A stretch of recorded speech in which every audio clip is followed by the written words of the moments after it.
사랑하는 샘물 성도 여러분, 좋은 아침입니다. 오늘도 하나님의 말씀으로 하루를 시작하는 여러분에게 하나님의 은혜와 축복이 함께 하시기를 간절히 바랍니다.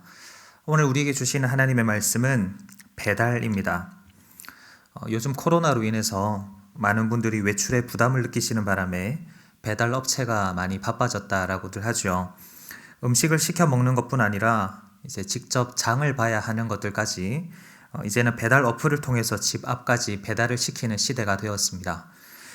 이 배달 서비스가 얼마나 전문화가 되었냐면 예전 중국집을 생각을 해보면 그 중국집 안에 배달을 담당하는 직원이 있어서 그 직원이 다니면서 배달도 하고 또 다 먹은 그릇도 수거해가고 그렇게 했었죠. 그런데 이제는 배달만을 전문적으로 하는 그런 사람들이 있습니다. 그래서 식당에서 음식을 만들거나 또는 업체에서 배달해야 할 물건을 준비만 해두면 이 배달원들이 그 물건을 대신 배달을 해주는 겁니다. 참 편리한 시대를 살고 있다라는 생각이 듭니다. 그런데 사실 우리도 모두가 다 배달원이라는 사실 혹시 알고 계십니까? 우리는 모두 하나님의 말씀을 받아서 그 말씀을 이 땅의 모든 사람들에게 전해 주어야 하는 말씀의 배달원입니다. 오늘 본문의 아모스도 똑같이 말씀의 배달원으로서의 사명을 부여받았는데요. 오늘 본문의 말씀을 살펴보면서 말씀의 배달원으로서 우리가 어떻게 살아가야 되는지에 대해서 함께 말씀을 살펴보고자 합니다. 먼저 첫째로 말씀의 배달원은 하나님의 말씀을 전하는 사람입니다. 배달원으로서 가장 중요한 일은 내가 배달해야 할 물건을 잘 인수받는 일입니다. 음식을 배달해야 한다면 정해진 시간에 식당에 잘 도착해서 내가 배달해야 할 음식을 잘 정확하게 받아야 합니다. 치킨을 예로 든다면 후라이드인지 양념인지 또는 모두 몇 마리인지 빠진 사은품은 없는지 꼼꼼하게 잘 살펴서 내가 배달해야 할 것을 잘 받은 후에 전달해야 하죠. 내가 아무리 신속하게 물건을 배달할 수 있는 능력이 있다고 해도 배달할 물건이 없으면 아무런 소용이 없습니다. 말씀의 배달원도 마찬가지입니다. 말씀의 배달원으로서 우리가 가장 중요하게 여겨야 할 것은 우리가 먼저 말씀을 받아야 한다라는 사실입니다.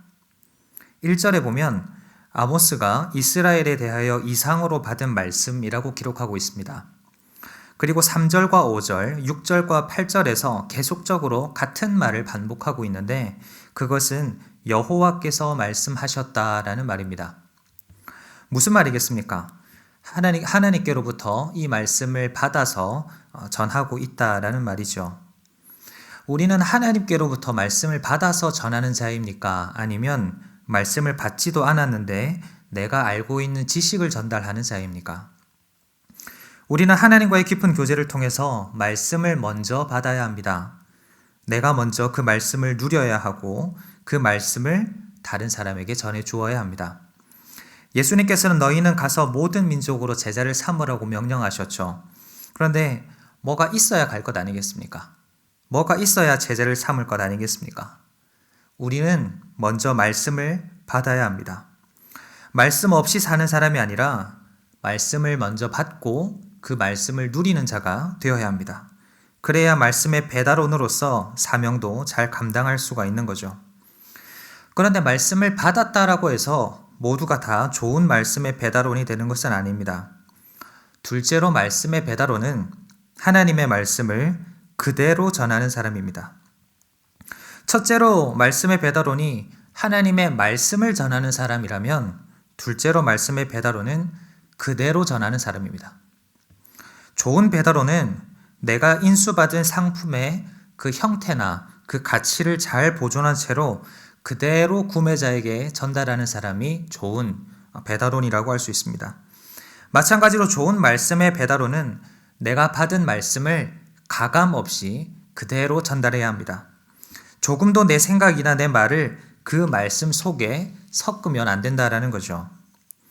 사실 오늘 본문의 내용은 참 전하기 힘든 내용입니다. 왜냐하면 2절부터 8절까지 하나님은 계속 심판에 대한 말씀을 하고 계시기 때문입니다. 느껴지는 분위기가 어떨까요? 단적으로 2절만 봐도 심상치 않습니다. 그가 이르되 여호와께서 시온에서부터 부르짖으시며 예루살렘에서부터 소리를 내시리니 목자의 초장이 마르고 갈멜산 꼭대기가 마르리로다. 하나님께서 남유다에 있는 시온산 예루살렘에서 소리를 발하시는데 목자의 초장뿐 아니라 북이스라엘에 있는 갈멜산 꼭대기가 마른다라고 합니다. 여러분, 뭔가 다정다감하고 또 친근하고 뭔가 따뜻한 느낌이 드시나요? 그렇지 않습니다. 지금 하나님은 공의의 하나님으로서 죄 앞에서 진노하시는 하나님으로서 자신을 드러내고 계십니다. 이런 하나님을 소개한다고 생각해 보십시오. 참 전하기가 쉽지 않을 겁니다. 뿐만 아니라 2절에 보면 이 말씀을 이스라엘에 대한 말씀으로 받았는데 3절을 보면 다메섹의 죄에 대하여, 6절에 보면 가사의 죄에 대하여 언급하고 있습니다. 이 말은 다메섹의 죄나 가사의 죄, 그리고 이후에 나올 수많은 이방 나라의 죄들이 이스라엘의 죄와 다르지 않다라는 것을 의미합니다. 그래서 이스라엘이 자신들이 가지고 있었던 그 선민 사상들을 다 버리고 하나님 앞에 다시 회개하고 나오기를 하나님은 원하고 계신다, 이 말을 전해야 했던 거죠. 죄를 지적한다는 것, 그것도 이스라엘 백성들에게 너희들이 이방인과 같은 죄인이다, 이 말을 하는 것이 얼마나 힘든 일이겠습니까?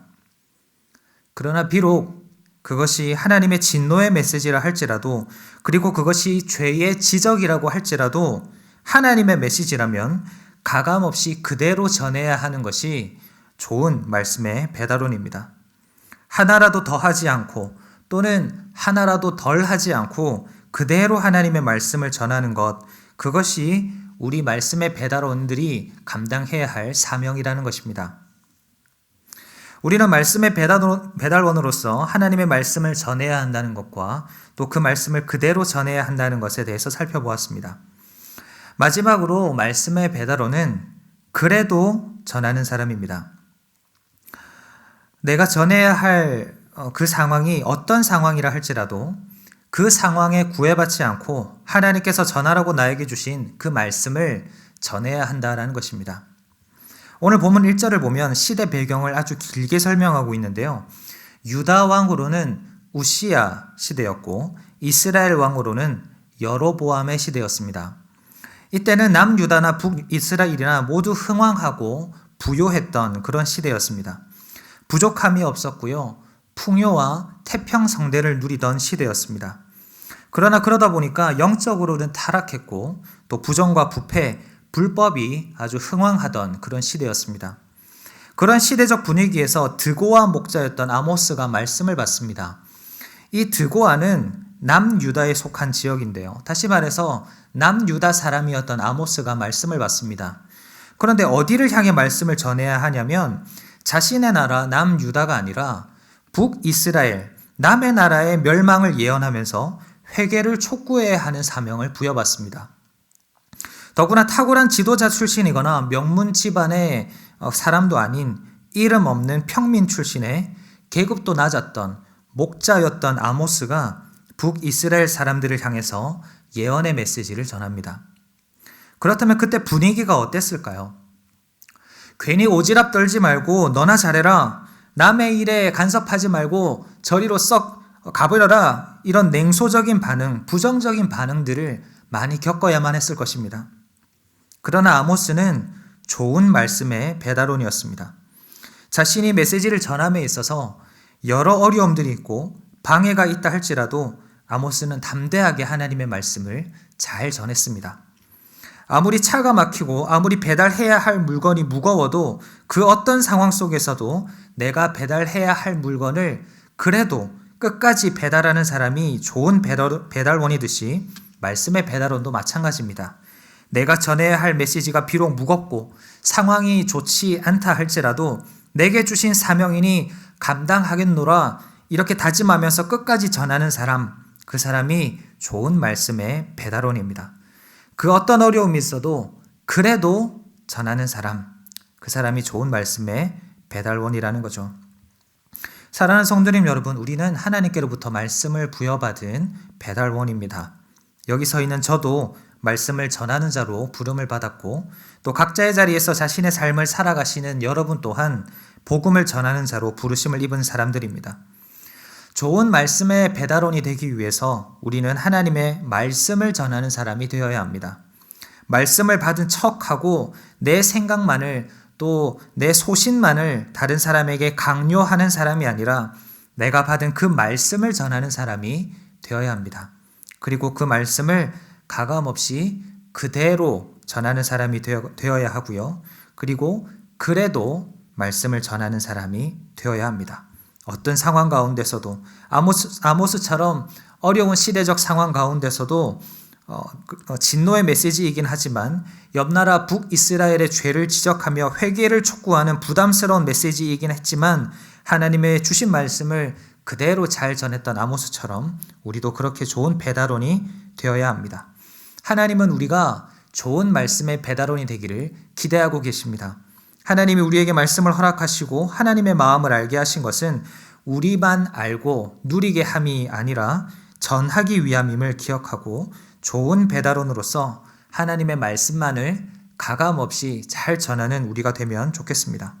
사랑하는 성도님 여러분, 오늘 하루도 좋은 말씀의 배달원으로서 이 사명을 잘 감당하시는 저와 여러분 되시기를 주님의 이름으로 축원을 드립니다.